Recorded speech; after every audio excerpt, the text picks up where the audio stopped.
You are waking up at 5 a.m. You are doing cardio on an empty stomach to burn more fat because you have been told it burns more fat.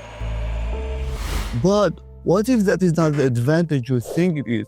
What if you are sacrificing sleep for almost no extra fat loss? Now, fasted cardio does burn more fat, but not in the way you think, bro. Like, the difference between what's actually happening inside of your body and what's actually changing your body composition.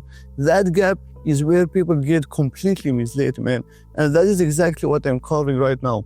Like, what fasted and fed cardio actually are, what happens metabolically in each state, what the research says about performance, and what it says about actual fat loss, and who should use each approach, alright? Number 1, what fasted and fed cardio actually are. Now, before we go anywhere, let's define this, man, because most people actually use these terms loosely and miss an important detail, alright? Fasted cardio means performing cardiovascular exercise after a prolonged period without food, not eating, alright? Typically between 8 to 12 hours.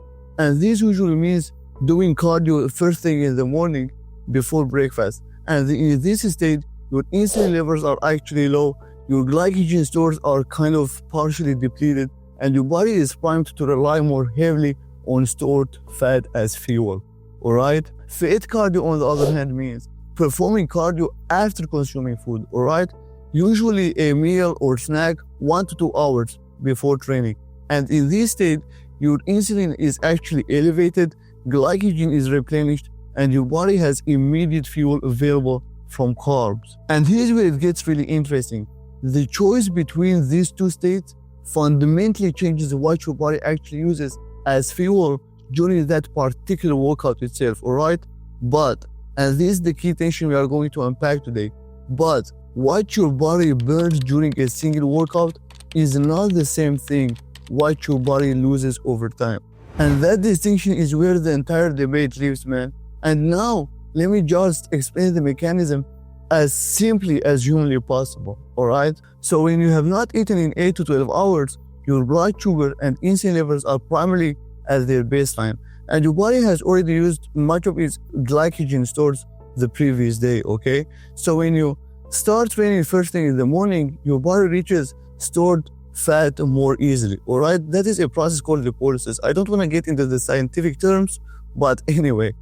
And that actually releases fatty acids into the bloodstream to be used as energy, alright? And now you know what's actually happening inside of your body when you are training on an empty stomach. But when you eat before training, your insulin levels are elevated, the glycogen stores are stocked, and your body preferentially burns carbohydrate for fuel, okay? Fat oxidation is like much less during that particular workout, alright? Why is that? Because you have already eaten and provided your body with the main source of energy, which is carbs. This is real physiology, bro. This is not debated, alright? But the question is, does any of this really matter for the outcome that you care for? And this brings me to the point number 2. What the research says about performance. And here's exactly where fed cardio starts to quietly build its case, man. And this is very important for anyone who trains with any real intensity, alright? A systematic review and meta-analysis from clinical nutrition analyzed 28 studies and confirms that the results do not suggest that acute fasted exercise is necessarily better for glucose or lipid metabolism when compared with exercise performed in the fed state. Now let me explain what I know, bro. If you are doing a 20-minute walk or a light steady state cardio session, being fasted has minimal impact on your performance. Your body manages fine, alright? But if you are doing a 45-minute to 60-minute conditioning session like HIIT training or any cardio combined with lifting, the fasted state could be counterproductive, and the fed state gives you a measurable performance advantage, alright? Now here's why performance matters more than you think, bro. Higher performance during your cardio session means more total calories burned. More total calories burned means a larger calorie deficit. A larger calorie deficit is exactly what drives fat loss, man, not which fuel source your body actually used. So paradoxically, eating before cardio might produce more fat loss over time, okay? Simply because it actually lets you work harder and burn more total calories over time, alright? Losing muscle mass during a fat loss phase is the silent tax that actually slows your metabolism and undoes your progress. So steward your muscles very well, alright? Point number 3, the fasted cardio argument. What is actually true? Fasted cardio does burn more fat, but not the way you think it does. Now let me give you the honest and fair hearing of fasted cardio. A systematic review and meta-analysis published in the British Journal of Nutrition analyzed data from 27 studies involving 273 participants and found a statistically significant increase in fat oxidation during exercise performed in the fasted state compared to the fed state. That is real. That is reproducible. When you train fasted, your body does burn more fat during that session. That's real. That is not a myth, bro, okay? And fasted training has also been shown to promote improvements in whole body glucose tolerance and insulin sensitivity. Benefits that actually extend way beyond aesthetics, man, and into long-term metabolic health, okay? But here's the whole narrative of the video, man. And although it actually deflates the magic of fasted cardio narrative, okay? Now, burning more fat during a fasted cardio session does not mean that you are going to burn more fat during the entire day. So even though fasting overnight actually makes you use more fat for fuel during that particular session, it does not automatically lead to greater 24-hour fat burn or long-term fat loss compared to doing cardio after eating the same calories, okay? The short-term effect is real, but the long-term body composition effect, that is where the story changes completely, man, and gets me into my next point. Point number 4, the actual verdict. The best point saved for here, man. Here's the truth that all the research when looked at together honestly converges on, and that might actually surprise you after everything we have covered so far. Fasted and fed cardio provide and produce virtually identical fat loss results when daily total calorie intake is equated. Let me say that again so it lands. The state you train in does not determine how much fat you lose. Your calorie deficit does. Your God-given body is incredibly intelligent system, man. So when you burn more fat during the fasted cardio session, your body actually compensates over the rest of the day by burning less fat at other times, okay? And vice versa.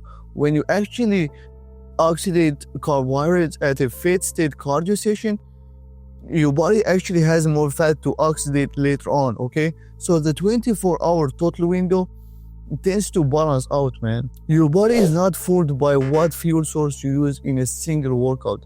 It responds to the overall energy balance across the entire day, okay? This is very important to keep in mind, man. A 2025 systematic review and meta-analysis on resistance training in the fasted versus fed state from Journal of Bodywork and Movement Therapies by Vieira et al. Found no significant differences in fat-free mass, muscle hypertrophy, or strength between conditions, which is reassuring, right? And this is the thing that I've been preaching the entire time on this channel, man. Calories are not a diet. They are the law every diet obeys. And fasted versus fed cardio is not an exception to this law, okay? It is just another illustration of it, alright? Fasted cardio cannot compensate for a calorie surplus and vice versa. Fed cardio cannot prevent fat loss in a consistent calorie deficit. The law is the law, man. Number 5, who should use which approach? So here's the practical and honest breakdown, man. Not based on dogma, but on what the research actually supports and what you prefer, okay? So fasted cardio may work well for you if 1, you prefer morning training and eating early makes you kind of feel sick or sluggish. 2, you are doing low to moderate intensity cardio lasting under 45 minutes. Number 3, you are primarily focused on metabolic health, blood sugar regulation, insulin sensitivity, or fat adaptation as a long-term goal. 4, you are in a consistent calorie deficit already and simply want a sustainable routine that actually fits your lifestyle. 5, you are intermittent fasting and your eating window does not open until midday, in which case morning fasted cardio aligns naturally with your schedule, right? Fed cardio, on the other hand, may work better for you if 1. You notice a significant drop in performance, energy, or focus when training fasted. 2. You are doing high-intensity work like resistance training, conditioning circuits like HIIT, or sessions lasting more than 60 minutes. 3. You train later in the day when you have naturally already eaten. And 4. You experience dizziness, fatigue, or impaired concentration when fasted. So the approach that actually wins is the one that you can actually sustain with a calorie deficit. You can actually sustain for 12, 16, 20 plus weeks, man. A metabolically optimal strategy you cannot sustain for 3 weeks, that produces nothing, man. I mean nothing at all, okay?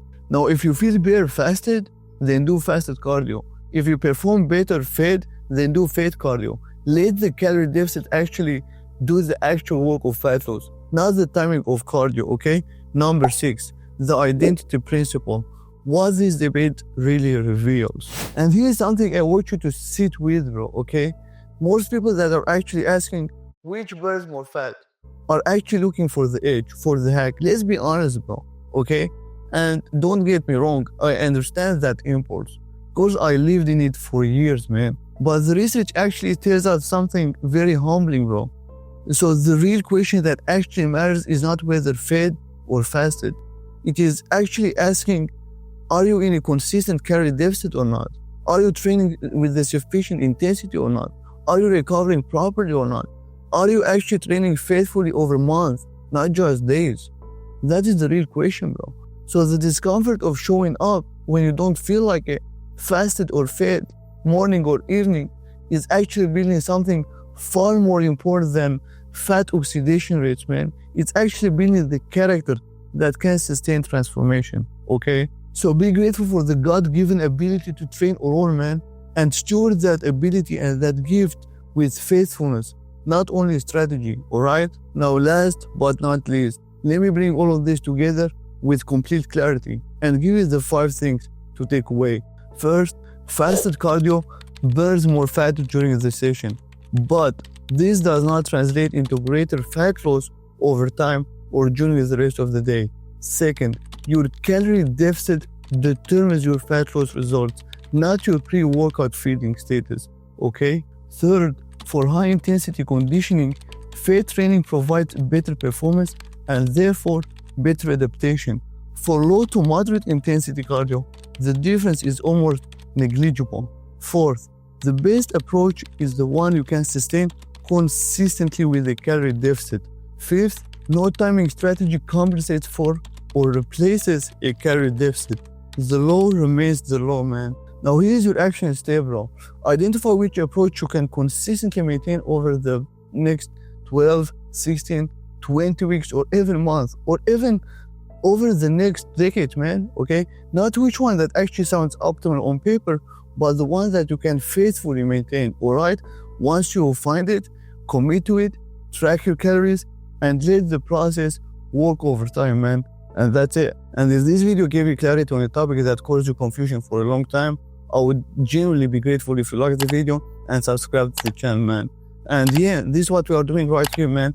Building a fitness content that tells only the truth. And even if the truth is less exciting than the headline promised, alright? And now, if you want to understand whether cardio or lifting weights actually burn more fat, this video is highly recommended to understand it, man. Thanks for watching, and I'll see you in the next one. Until then, take care, everybody. Bye-bye.